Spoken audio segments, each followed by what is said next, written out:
कमरे में हल्की सी रोशनी है, रात का वक्त, और आप जाग रही हैं। बच्चा गोद में है ना?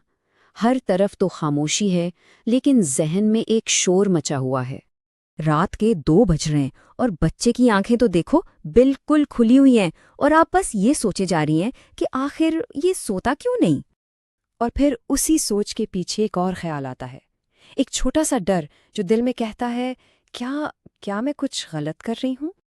अगर ये आवाज़ आपको अपने अंदर से आ रही है ना, तो बस 1 मिनट के लिए रुकें और मेरी बात सुनें।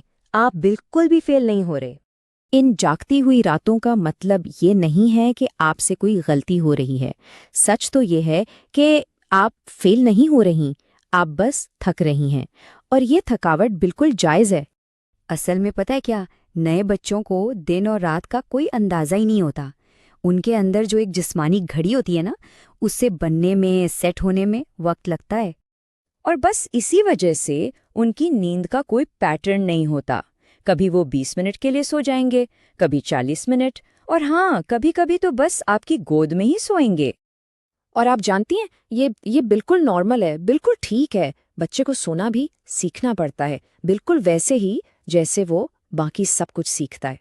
जरा सोचे ना, 9 महीने तक वो आपके अंदर आपकी धड़कन सुनते हुए, आपकी गर्मी महसूस करते हुए रहा है, और अब ये दुनिया उसके लिए बिल्कुल नहीं है। इसे अकेले एक अलग जगह पर सुकून से रहना अभी सीखना है। तो अगर वो आपकी गोद के बगैर नहीं सोता, तो इसका ये मतलब हरगिज नहीं कि आप कोई गलत आदत डल रही हैं। नहीं, वो तो बस इस नई दुनिया में एडजस्ट हो रहा है। ओह, और वो जो हम सोशल मीडिया पे देखते हैं कि सबके बच्चे कितने आराम से सो रहे हैं, याद रखिएगा, हर घर की पूरी कहानी, खास तौर पर रातें, कैमरे पर नहीं होती। जब हम ये सोचने लगते हैं ना कि सिर्फ मेरा बच्चा ही क्यों नहीं सोता, तो ये जो मवाजना है, ये हमारी थकन को और भी ज्यादा भारी बना देता है। अगर आपसे हो सके तो सोने के वक्त एक पुरसुकून सा माहौल बनाने की कोशिश करें। बस हल्की सी लाइट्स, धीमी आवाजें, और आप खुद भी पुरसुकून रहने की कोशिश करें। ये कोई असूल नहीं, बस एक हल्की सी कोशिश है। लेकिन एक बात याद रखिएगा, रूटीन बनने में वक्त लगता है। ये कोई जादू नहीं है जो एक दिन में हो जाए। धीरे धीरे, मुस्तकिल मिजाजी से ही फर्क पड़ता है। और कभी कभी ऐसा भी होता है कि बच्चा बहुत रोता है और आपको लगता है कि बस अब मेरी हिम्मत जवाब दे रही है, मेरी बर्दाश्त खत्म हो रही है। ऐसे में 1 मिनट का वक्फा लेना, 1 मिनट के लिए रुक जाना बिल्कुल ठीक है। बच्चे को किसी महफूज जगह लिटाकर सिर्फ एक गहरी सांस लेना आपका हक है। पता है, एक मजबूत माँ वो नहीं होती जो कभी थकती ही नहीं है।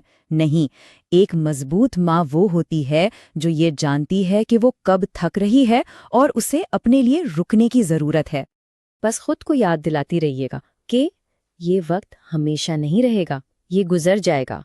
सच में, बच्चा भी लंबी नींद सोना सीख लेगा और आप भी इस नए रूटीन में ढल जाएंगी। तो आज की रात अगर बच्चा नहीं सो रहा, तो इसका मतलब ये नहीं कि आप हार रही हैं। इसका मतलब सिर्फ ये है कि आप भी सीख रही हैं और आपका बच्चा भी सीख रहा है। ये आप दोनों का एक साथ का सफर है। याद रखिएगा, माँ बनना परफेक्ट होने के बारे में नहीं है, ये तो बस एडजस्ट करने के बारे में है। और सच पूछें तो आप ये बहुत बहुत अच्छी से कर रही हैं।